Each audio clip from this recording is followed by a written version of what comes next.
tonight begins our first class in the series of classes, Practical Kabbalah, where we're going to discuss advanced Kabbalah concepts, break them down, make them practical, so that you're getting content to have better lives, but you're also going to be learning advanced studies of Kabbalah, because ultimately, to reach the highest levels of all of our souls, we have to learn almost a new language.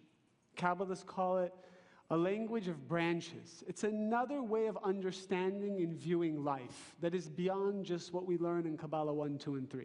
And that's how we're going to begin our journey. We've learned in our early Kabbalah studies that there is the concept of the Creator, and from the Creator emanates the light that we are looking to connect with, this source of energy.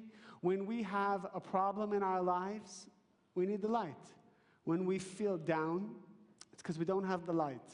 When we feel stuck, it's because we don't have the light. When there's miscommunication in a relationship, or a business is floundering, it's because of a disconnection to the light of the Creator. We've also learned that a person can connect with the light two ways. Proactively, and what's the other way? Reactively. So that same light, that same energy can actually cause chaos if it's not connected to in the right way. And that's why Kabbalah is the study, not of the light, but Kabbalah is a study of the vessel, us. How we approach a given situation will determine whether we receive the light and have fulfillment, or short-circuit the light, feel good for a moment, and then crash or have some kind of chaos or some kind of issue come back into our lives. So, when a person directly connects with the light in a reactive way, they have a desire for something. They believe logically that they should connect with it. Think about it. Anytime you were ever reactive, was it not logical for you to be reactive?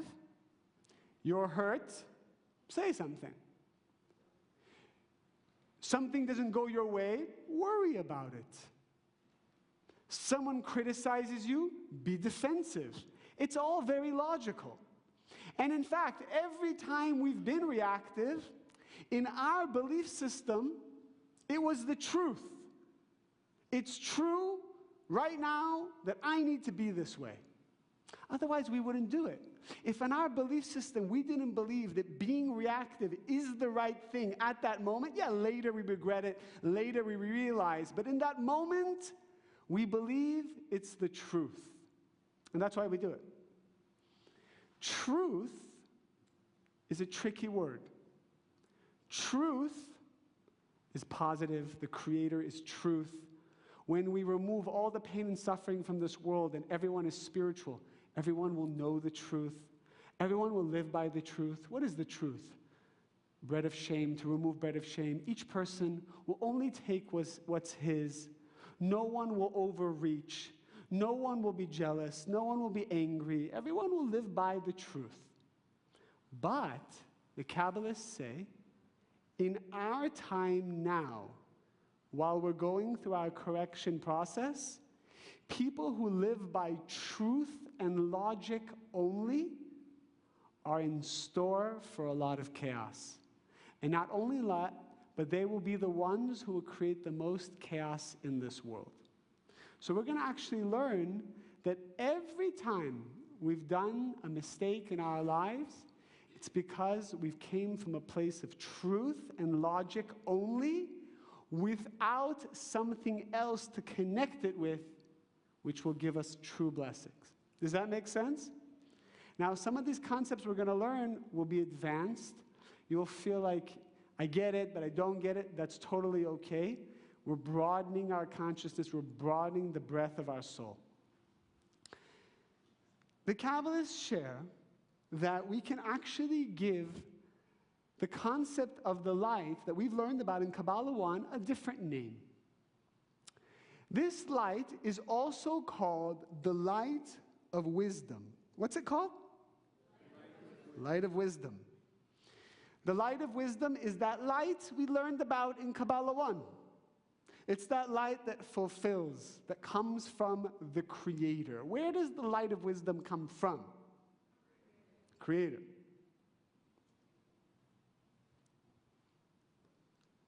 Then there's us.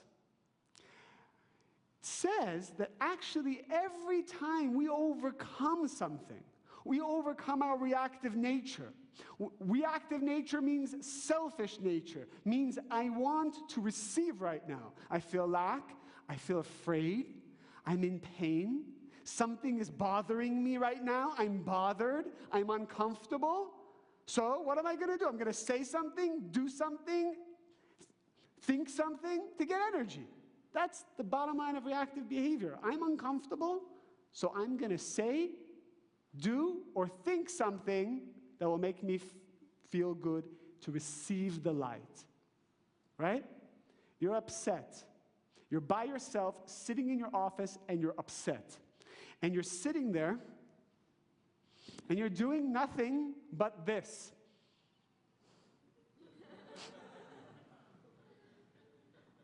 You're playing a movie in your mind of how you're going to hurt somebody, or how you're going to explain the truth to them, or whatever it is. You get energy from that. Just sitting there dwelling gives you energy reactively. So when we transform reactive behavior, the Kabbalists say that when you are proactive, when you pause, say what a pleasure, transform your old pattern of receiving instant gratification, when you make that shift, you reveal a light that comes from you. This is a new concept for many of us. There is actually a light that I reveal, that this was the reason why I came to this world, to be a co-creator. There's light from the Creator, and then there's a light that comes from me. We call this the light of mercy. What do we call it? Light of mercy. And only when the light of mercy and the light of wisdom come together can there be true peace and completion of a tikkun and love and unity.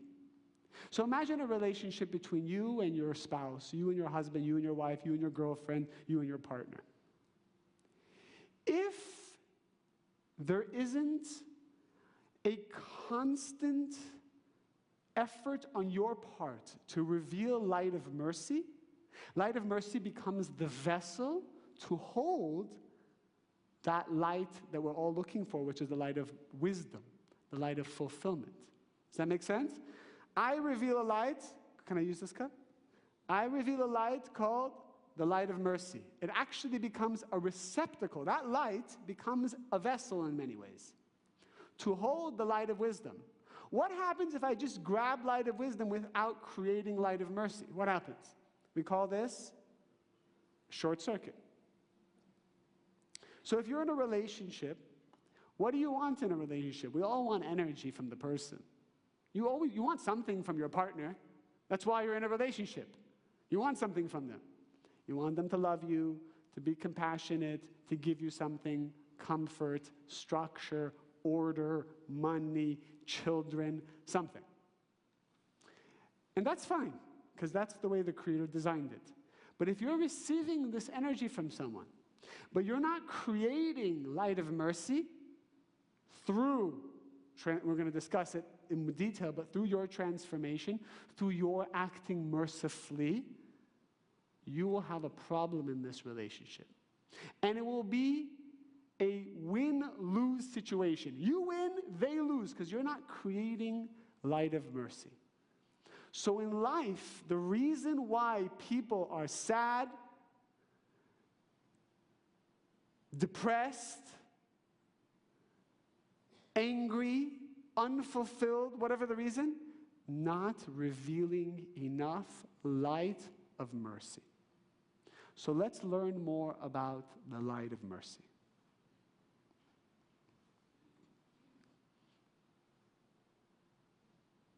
See that? Light of wisdom connects with light of mercy equals fulfillment. If I just receive light of wisdom, chaos.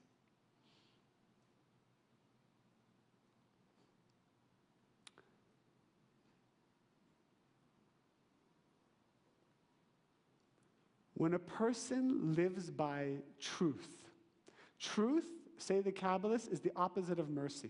So what's the opposite of mercy? Truth.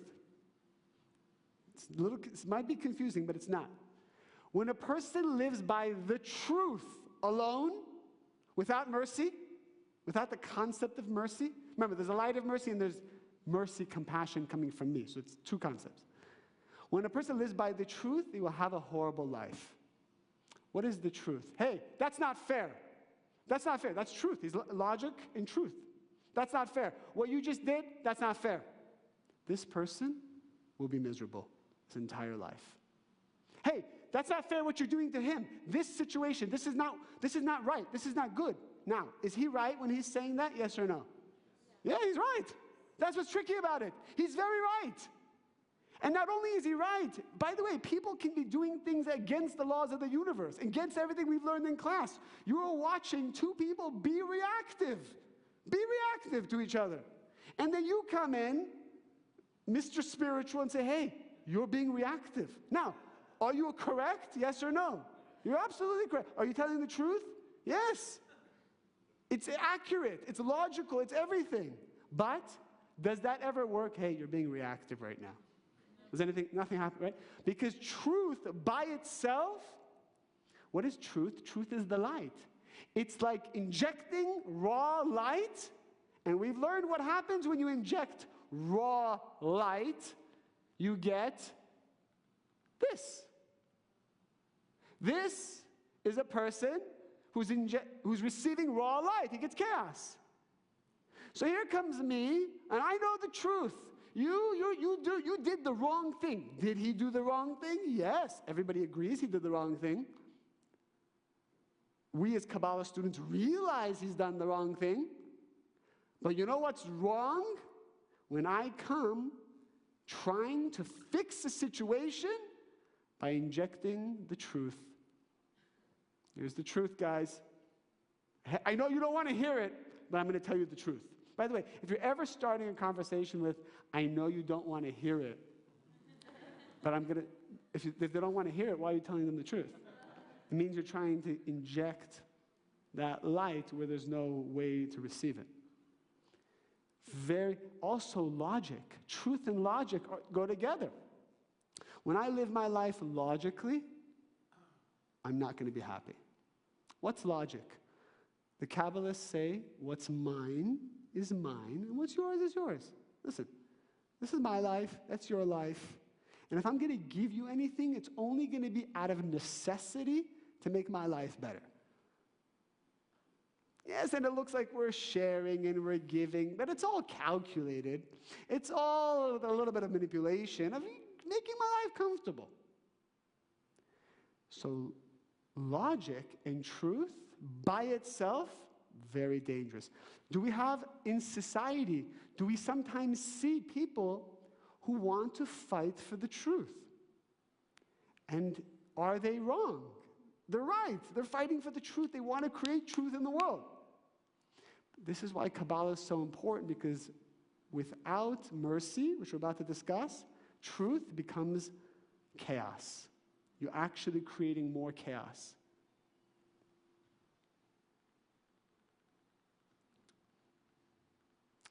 Truth plus mercy equals fulfillment, unity, and joy.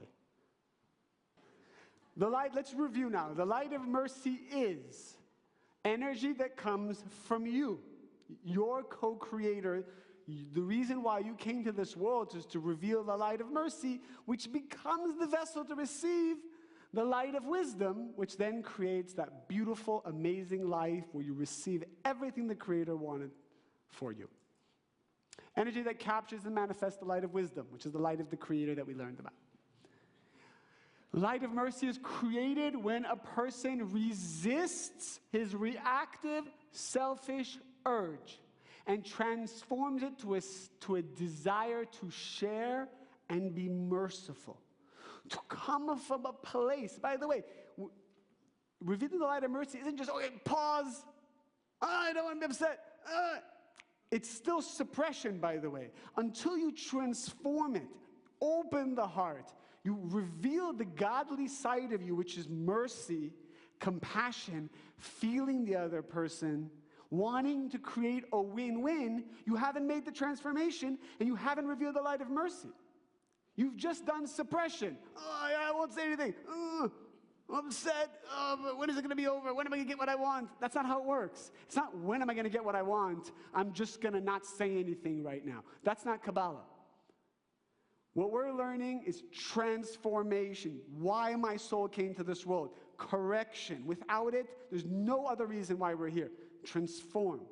Right now I want to take, I want to be selfish, I want to feed my fears right now. I want to feed the fears. No, not only am I going to pause not feeding the fears, but I'm going to take it another step and create the win-win, which is the mercy, which involves, bless you, some form of sacrifice, some form of transformation. I feel like I'm dying right now because I'm trying to think of mercy, even though I hate the person and I hate the situation and I don't want to do anything for them. I'm gonna find a way to break out of this. Then you reveal the light of mercy.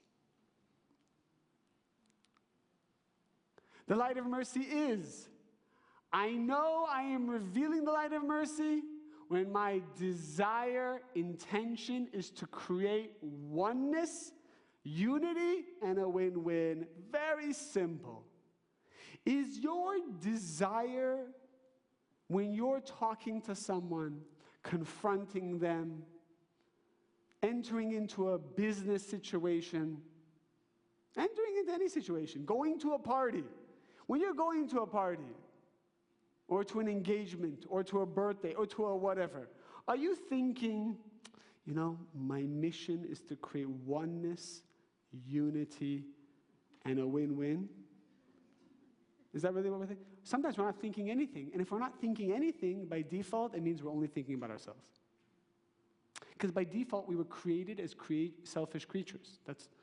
We were created as vessels. It's not a bad thing. That's just what our default is. And we came to transform our default. So not thinking anything is the same as thinking reactive thoughts. Not thinking, just say, yeah, I want to have a good time. I want to have a good time. What do you mean? I want a good time. I want. You will do things that will hurt people, if that's the way you're thinking. You will miss opportunities. You'll put your foot in your mouth. You'll say something you shouldn't say. You'll create a problem if you're just going to have a good time. Good time is a great result when you go with that mentality of light of mercy. I know I'm revealing the light of mercy when I'm willing to let go of my pride, my ego, my position, maybe it's my money, my energy, in order to create a state of unity, love, and oneness amongst people. Now, if you don't want to do that, that's fine. We can be the truth person. Truth. You've hurt me all my life. That's the truth? That is the truth. You are correct. You abused me a long time ago. This is true. You make constant mistakes. You're absolutely correct and you're accurate. What do you want to do about that? What do you want to do? Do you want to just destroy the whole thing? You want to just create chaos, destroy the whole thing? Ruin the friendship, ruin the relationship? Or maybe just take a moment to think, what would a win-win look like? But that would result in you having to remove your pride, ego, position, money, power, energy, something along those lines. Now let me give you a scenario before we continue. You have to confront someone about something. And we've learned about different ways of confronting someone. What I want you to brainstorm now is, what would it mean to come from a place of mercy when confronting them? You found out someone did something wrong, and you need to address it. If you just go in for the kill, you're the man of truth, and you're going to create chaos, and you're going to have to repeat that scenario where people hurt you again. Okay, instead of just going in, mercy, you know what? Practice. The Creator reveals to you, starting a practice. Okay, already you have a more caring element. Ultimately, what it feels like, and some of us have, we know what it feels like when it's not about us, and you just feel like you're a channel. You just feel like it's coming through you, and you know that you're a channel when you don't even care what's going to happen. but you just feel so much compassion and you don't even feel like you're in the situation. When you're reactive, you feel like you're in it. You feel like you're in a war. You're like actually like, you're like dodging your head a little bit when you're even talking to them because you're in something. When you're coming totally from the light of mercy, you actually feel like you're watching a movie and you're just sharing, you're just by the way sharing, and you just feel so good about it. You feel good about it in a compassionate way, not in the way of feel good. What if you really want the person to receive what you're saying and you don't want it to be 50-50? How do you know when you're at 100? Or do you wait until you're 100, or what do you recommend? As long as you start to feel that you're agitated and you're bothered, there's a mechanism of this truth disease that's going to be there. We call it reactive behavior. It's always good to check in and say, you know what, I'm still a little bothered. Well, why am I bothered? And workshop it with all the tools we've learned. I don't want to be bothered. Creator, remove it from me. Creator, show me why I'm bothered. You know what? I'm bothered because I do the same thing to other people. You know what? I'm bothered because I have entitlement issues. You know what? I'm bothered because I'm so rigid and my correction is to let go a little bit, to be loose. You know, when you come up with the aha moment, then you feel a release. When you get that aha, like, okay, that's why it's happening to me? Wow. I'm not so upset anymore. So, not easy, but you got to get to that place where you got to sometimes pray to the Creator, remove this hurt from me, because otherwise I'm going to come from a place of truth. Is it better to do it when you're at 100% completely don't have any truth agenda, or is it? Yeah, most times it's better to do it at 100%. Sometimes there's critical moments and you have no choice. So in those cases, you just tell the Creator, forgive me, I have no choice.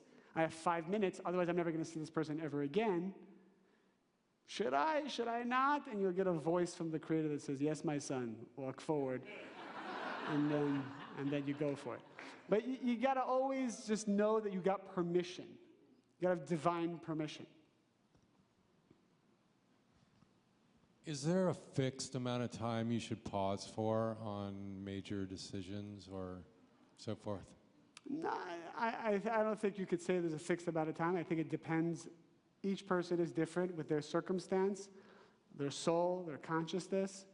But I think, I don't know the best way to describe it, but I think that moment of clarity comes when you feel like you don't have an agenda anymore and you receive permission. You know, some people will be like, what are you talking about, receive permission? Others will be like, yeah, I get that. I know those moments when I feel like I'm getting a green light from the Creator.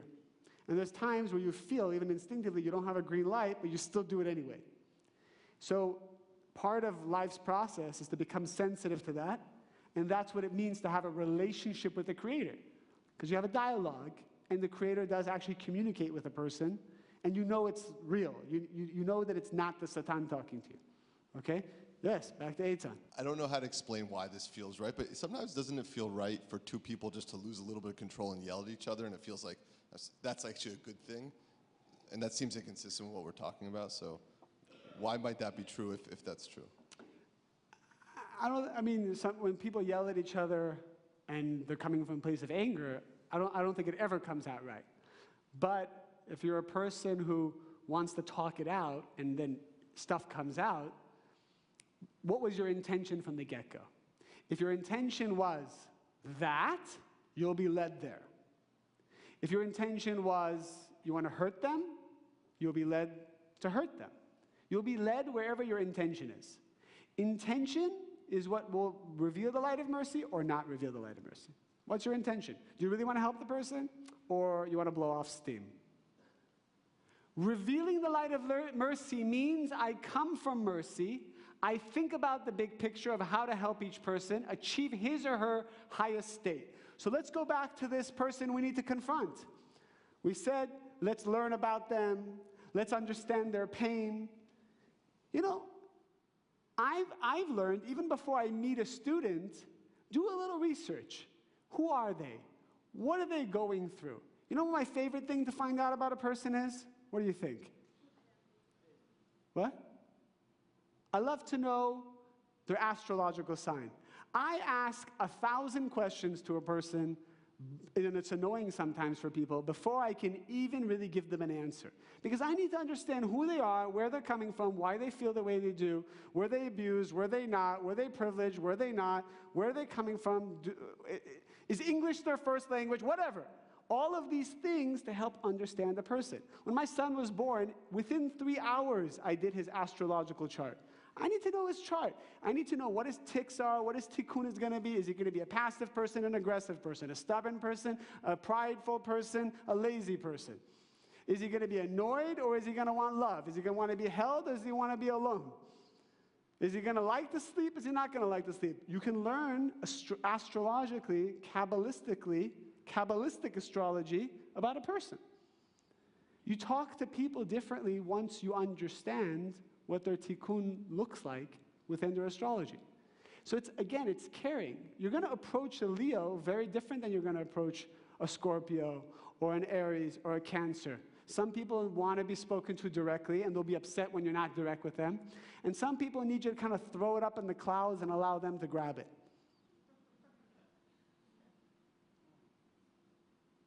Like I once had a student who was very aggressive Leo, very Leo. And the only way I could speak to this person is only by complimenting them. So if they did something wrong, like they were angry, I would say, you know what's amazing about you? You're never angry. And they would check, and they go, wow, thank you, yes, I agree. And then they would never be angry because they wanted to uphold the compliment. You understand? It's like, wow, they really see that I'm not an angry person. I better uphold that and never be angry. As opposed to you tell them you're an angry person. No, I'm not. It doesn't go anywhere. Feeling the person. Where are they coming from? Why? Because the Kabbalists say if you were in that person's position, you would do the same thing. That's what people say. In any scenario where you're looking at someone and say, I can't believe this guy. The rule is, if you had their life, you would do the exact same thing. Guaranteed, if not worse. They're doing it because that's the best they know how. Now, given that, how can I, and it's annoying because it takes time, it takes effort, it takes money, it takes energy to be merciful. But in the end, you'll have more time, money, energy, peace, and you will be what the Kabbalists call the builder versus the destroyer. Everyone in this world is either a builder or a destroyer, Kabbalistically. And we're going to read in a handout I'm about to give you that who are the real builders and destroyers in this world. Light of mercy is not revealed when I want things to be fair. I want to tell everyone the plain truth without pausing to be merciful first.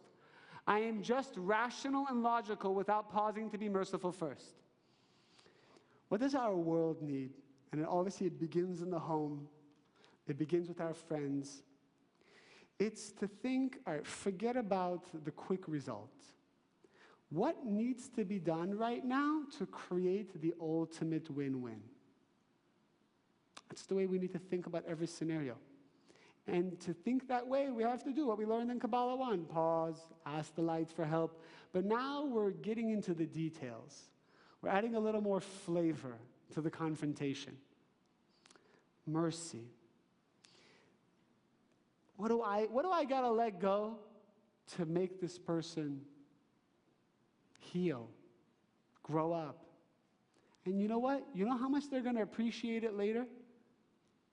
My teacher, Rav Berg, he said once that someone very close to him, actually he said it in public, I can say it, he said his daughter-in-law,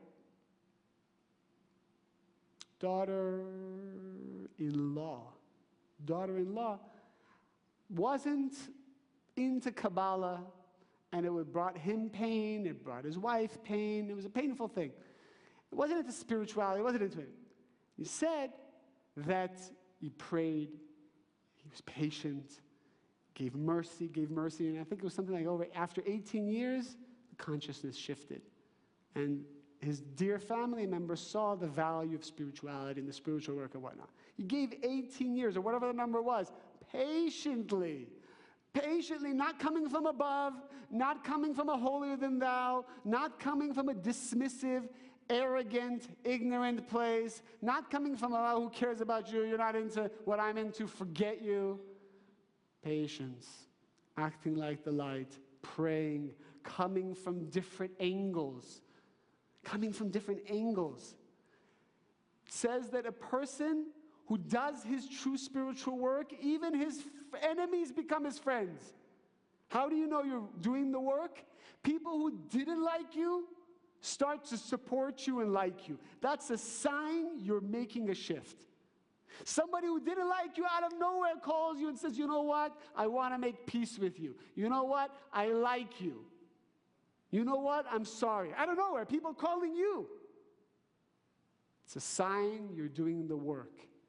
Because all our souls are connected. And when you're merciful, what do? You bring mercy to other souls. So other souls want to reach out to you. They feel your light. They feel your love. They feel they want to be close to you because everybody wants to feel the mercy.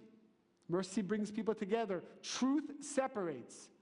With mercy, then we can hold the truth. Yes. But truth by itself is like a live wire. Who wants a live wire in their home? Imagine you have a live wire coming down from your ceiling. Just every day, you got to like walk around it. But once the wire is connected, you have electricity, it's very nice, it lights up your home. Be careful. When you know you're right, be careful. You will be the destroyer. When you're so passionate, and you know you're right, destroyer consciousness is emerging. But I know I'm right. You are right. And you're a destroyer. But you're right, and you're a destroyer. You're going to destroy everything now. Mercy. So I'm going to give you a handout now, which is the deep writings of Rav Ashlag, the founder of the Kabbalah Center. Let's briefly understand deeper what we just read. This is from a great book called On World Peace, where Rav Ashlag literally details a plan for peace in the world. This is one of the things he shares. He says, look, we have two types of people. We have the builder consciousness. Builder consciousness go by what logic? The logic of? Mercy. I'm sorry. The destroyers go by what? Truth. The builders go by mercy, which eventually also includes the truth, by the way. Because people who are merciful, what do they say? They're saying, I know I need to reveal the truth, but first I need to build the vessel for truth, which is mercy. When you first do the mercy, then the Creator provides the truth. So if there's somebody that you don't like and you want them to leave or be punished, if they deserve to be punished, they will be punished. But the only way they'll be punished is you come with mercy. If you come with truth, you strengthen them. Because truth is judgment and their judgment, so you strengthen them. That's what people don't understand. It's like you fight society that you don't like and you strengthen that society you don't like, right?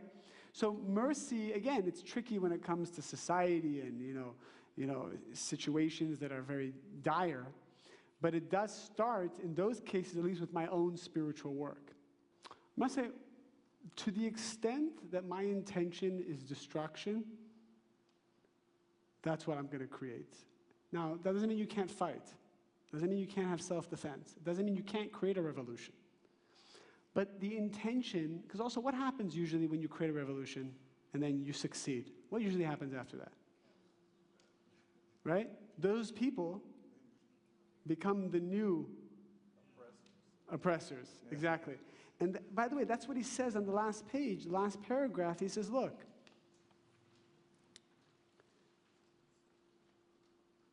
it is inevitable that there has always been and always will be an important minority in society who will be unhappy. Meaning, if I create a win-lose scenario and I make sure you're unhappy, the unhappy person will always come back to attack you. That's why, for your own self-interest, you need to create a win-win. Because the unhappy person will always attack you. Oh, but I'm so strong. He can't do anything. But what happens? It says that all those unhappy people, the minority, they become eventually the majority. They grow strong, and they topple the people with ego, pride, and whatnot. That's what happens. So the only solution is, wherever you are, to come from mercy consciousness. Now, that doesn't mean, again, it gets complicated. It doesn't mean you don't fight this and that. I'm saying, what's your intention? And when you achieve your intention, can you keep the mercy consciousness? He's saying it's the only way. The only way is to create win-win. Sometimes you need to rebel against those who don't create win-win. I agree. But oftentimes when they rebel and they succeed, then they start to have win-lose consciousness afterwards. Peacemakers. People who want to make peace. People actually rise up and say, I want peace. Who are they? And where do they come from? Often. They're coming from the destroyers. So practically, because what are people who want peace living by? Truth. So we just have to be careful practically in our own lives, even when we're trying to create peace. Even when we're coming from that place, we think we're so good and we want to make everybody love each other. Check yourself. Always check yourself. What's your agenda? What are you getting from this? What are you trying to do? Because you know those people who love making people happy? Secretly, they love when there's chaos, because now they come swooping in. They make peace. Guys, come on. Come on, guys. I'm the spiritual guru, and I will now merge you together, and I will then bask in the glory of your unity. I will feel good that I contributed to society today, and I revealed the light of the Creator. And yes, bringing people together does reveal the light. But if subconsciously you hoped for them to suffer so that you could fix them, so you are the destroyer, right? Every coach needs to hope nobody has a problem. Every psychiatrist, every doctor needs to hope nobody gets sick. Pray, I hope nobody walks through my doors today. People will walk, but you need to hope they don't. Because do you subconsciously want, as a plumber, everyone's plumbing to break? Right? So the more we can get to that level, what's going to happen? If I don't want anyone's plumbing to break, how am I going to pay my bills? True? Is it true? True. It's very true. But, and this is the trust. You know, our teacher once said, if there are spiritual leaders that are so in love with their position as a leader, they will never bring peace, because peace means at some point you got to let go of your position and other people will come in and you won't be the leader anymore and this and that. Are you willing to let go of your position? Are you willing to be a nobody that everyone will have peace? Do you know who is the only person who's willing to give up everything, including his reputation, to bring peace and unity to the world? Only one. Do you know who it is? Satan. What? And we'll finish on this. Satan told the Creator, you know what? Satan, as a positive angel, came to this world and said, you know what? To the Creator, I will be humiliated. I will have the whole world hate me. I will be the devil in everyone's eyes. I will be the thing that everyone tries to destroy, but I will do it knowing that's the only way your children can remove bread of shame and be one with you. Who else is going to do it? I will do it for you, Creator. Creator said to Satan, you know, you're my best angel. Thank you. Because at the end, who's going to give Satan credit? When we're all done and we bring peace to the world and everything is great, we're still going to look at Satan as the enemy. And he's going to get no glory, no honor, nothing. He will be eliminated. And he's willing to do that for us. Isn't that amazing? Isn't that amazing? The lack of ego that the Satan has. He's a channel, utter channel. We should learn that one thing from the Satan. Thank you all very much.